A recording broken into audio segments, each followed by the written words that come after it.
toca exponer sobre el caso peruano, que me han dicho que genera bastante interés en la audiencia.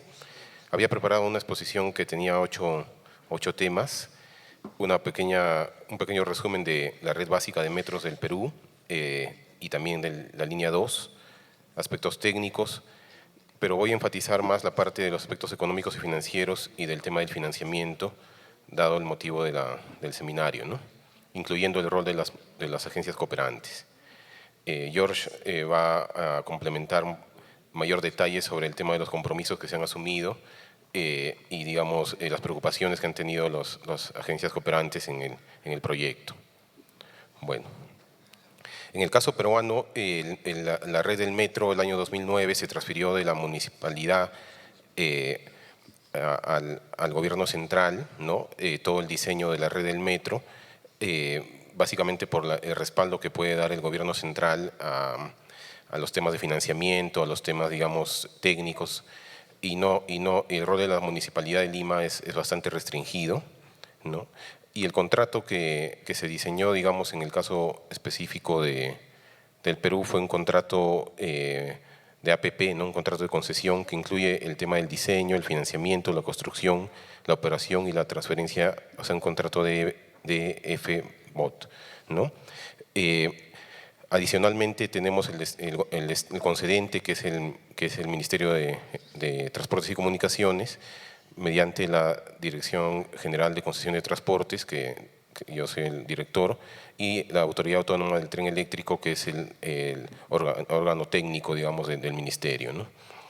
Y adicionalmente, dado el diseño que se tuvo en el Perú, existen los organismos reguladores y supervisores, y tenemos a Aucitran, que es el supervisor y que ve todos los temas de acceso y sobre todo la supervisión de la obra. En este caso, en el caso específico del Perú, el metro fue el diseño tarifario y el tema tarifario ha quedado bajo competencia del Ministerio de Transportes, a diferencia de otros sectores que normalmente lo hace el regulador, ¿no?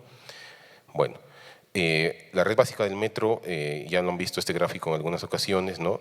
Se han diseñado se tienen pensado seis, digamos, líneas, ¿no? Y se tiene construida la línea 1, ¿no? que está mostrada acá en verde, ¿no? Y tenemos la línea 2 que está en amarillo, ¿no? Que es la línea 1 está construida, son 35 kilómetros y 26 estaciones, ha tenido una demanda como de 350,000 usuarios por día, ¿no? Y ahorita está bastante, digamos, presionada por el incremento de la demanda, ¿no? Y se está pensando ampliar. Y la línea 2 es la que justamente se ha licitado el año pasado y está ahorita en inicio de etapa de construcción, que es la que vamos a comentar. Bueno, acá están las 6 líneas, un poco los detalles.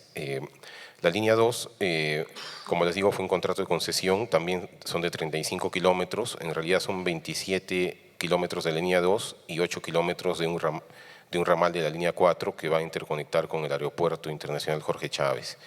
El consorcio que ganó, bueno, el único que se presentó fue el consorcio Metro de Lima, conformado por unas empresas nacionales peruanas, COSAPI, que es la constructora, y después Impreglio, Iridium, Vialia, Ansaldo Breda y Ansaldo STS, o sea, un consorcio español, italiano y peruano. El contrato es de 35 años, se firmó el 28 de abril de 2014, y digamos se espera que haya un inicio parcial de operaciones en julio de 2016, todavía estamos manteniendo esta meta de por lo menos en un inicio en algunas estaciones, ¿no? Pasa por 10 distritos directamente y por 3 distritos más indirectamente, ¿no? Y la población beneficiada se estima en más de 2 millones de habitantes. Entonces el objetivo del proyecto es, como todos los proyectos de este tipo, mejorar la movilidad y accesibilidad, ¿no? En la área de influencia del metro, ¿no?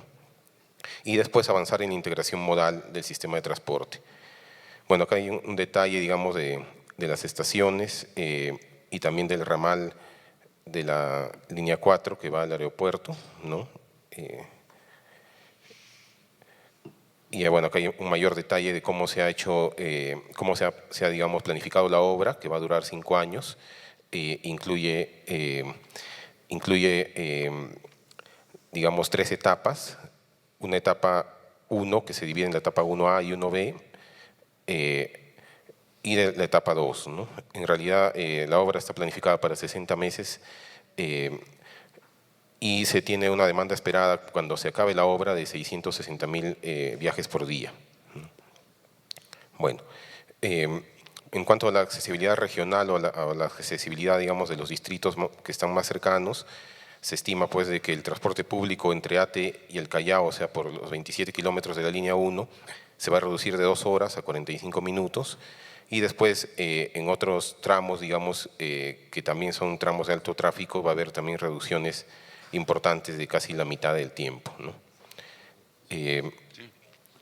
Después, datos generales, ya les había comentado de la longitud de la línea, que son 27 kilómetros, más el ramal de la línea 4, que son 8 kilómetros, ¿no? Del túnel, unos 14 kilómetros van a ser ejecutados con TBM me toca exponer sobre el caso peruano, que me han dicho que genera bastante interés en la audiencia. Había preparado una exposición que tenía 8 temas, un pequeño resumen de la red básica de metros del Perú y también de la línea 2, aspectos técnicos, pero voy a enfatizar más la parte de los aspectos económicos y financieros y del tema del financiamiento, dado el motivo del seminario, ¿no? Incluyendo el rol de las agencias cooperantes. George va a complementar mayor detalle sobre el tema de los compromisos que se han asumido y, digamos, las preocupaciones que han tenido las agencias cooperantes en el proyecto. Bueno, en el caso peruano, la red del metro el año 2009 se transfirió de la municipalidad al gobierno central, ¿no? Todo el diseño de la red del metro, básicamente por el respaldo que puede dar el gobierno central a los temas de financiamiento, a los temas, digamos, técnicos, y el rol de la Municipalidad de Lima es bastante restringido, ¿no? Y el contrato que se diseñó, digamos, en el caso específico del Perú fue un contrato de APP, ¿no? Un contrato de concesión que incluye el tema del diseño, el financiamiento, la construcción, la operación y la transferencia, o sea, un contrato de FBOT, ¿no? Adicionalmente tenemos el concedente, que es el Ministerio de Transportes y Comunicaciones, mediante la Dirección General de Concesión de Transportes, que yo soy el director, y la Autoridad Autónoma del Tren Eléctrico, que es el órgano técnico, digamos, del ministerio, ¿no? Y adicionalmente, dado el diseño que se tuvo en el Perú, existen los organismos reguladores y supervisores, y tenemos a Aucitran, que es el supervisor y que ve todos los temas de acceso y sobre todo la supervisión de la obra. En este caso, en el caso específico del Perú, el metro fue, el diseño tarifario y el tema tarifario ha quedado bajo competencia del Ministerio de Transportes, a diferencia de otros sectores que normalmente lo hace el regulador, ¿no? Bueno, la red básica del metro, ya lo han visto este gráfico en algunas ocasiones, ¿no? Se han diseñado se tienen pensado seis, digamos, líneas, ¿no? Y se tiene construida la línea 1, ¿no? que está mostrada acá en verde, ¿no?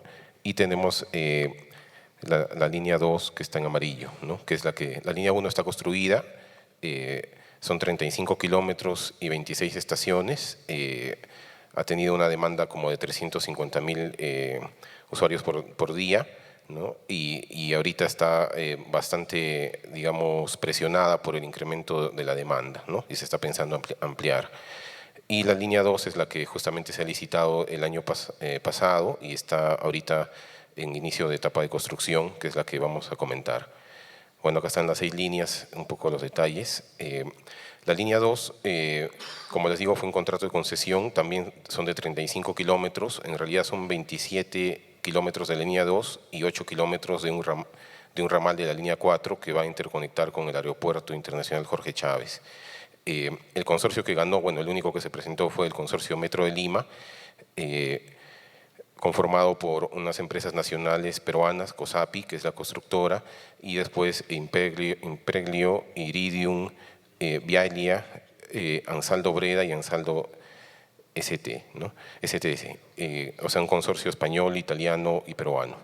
El contrato es de 35 años, se firmó el 28 de abril de 2014 y digamos se espera que haya un inicio parcial de operaciones en julio de 2016. Todavía estamos manteniendo esta meta de por lo menos un inicio en algunas estaciones, ¿no? Pasa por 10 distritos directamente y por 3 distritos más indirectamente, ¿no? Y la población beneficiada se estima en más de 2 millones de habitantes. Entonces, el objetivo del proyecto es, como todos los proyectos de este tipo, mejorar la movilidad y accesibilidad, ¿no? En la área de influencia del metro, ¿no? Y después avanzar en la integración modal del sistema de transporte. Bueno, acá hay un detalle, digamos, de las estaciones y también del ramal de la línea 4 que va al aeropuerto, ¿no? Y bueno, acá hay un mayor detalle de cómo se ha hecho, cómo se ha, digamos, planificado la obra, que va a durar 5 años. Incluye, digamos, 3 etapas. Una etapa 1 que se divide en la etapa 1A y 1B, y de la etapa 2, ¿no? En realidad, la obra está planificada para 60 meses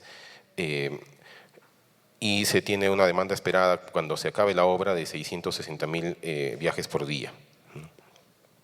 Bueno, en cuanto a la accesibilidad regional o a la accesibilidad, digamos, de los distritos que están más cercanos, se estima pues de que el transporte público entre Ate y el Callao, o sea, por los 27 kilómetros de la línea 1, se va a reducir de 2 horas a 45 minutos, y después en otros tramos, digamos, que también son tramos de alto tráfico, va a haber también reducciones importantes de casi la mitad del tiempo, ¿no?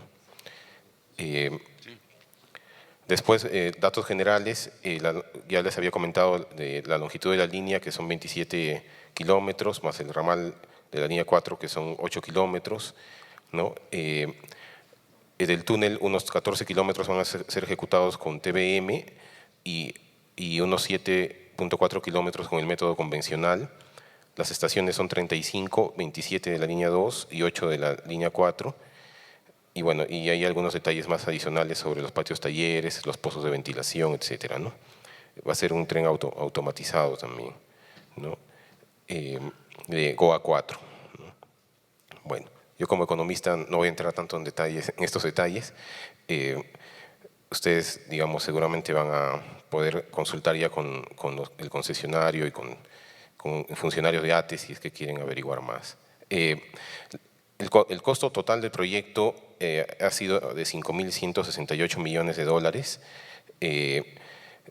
El proyecto es una licitación a suma alzada. En realidad, la variable de licitación era quién ofrecía el menor cofinanciamiento, aparte de quién ofrecía el menor pago por mantenimiento, ¿no?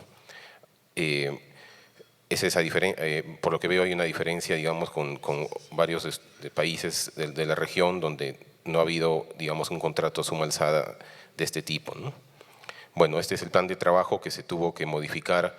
En realidad no partimos tan bien porque a la firma del contrato había el compromiso de que en 180 días se entregaban todos los terrenos libres y no se pudo cumplir, y también habían unos temas financieros.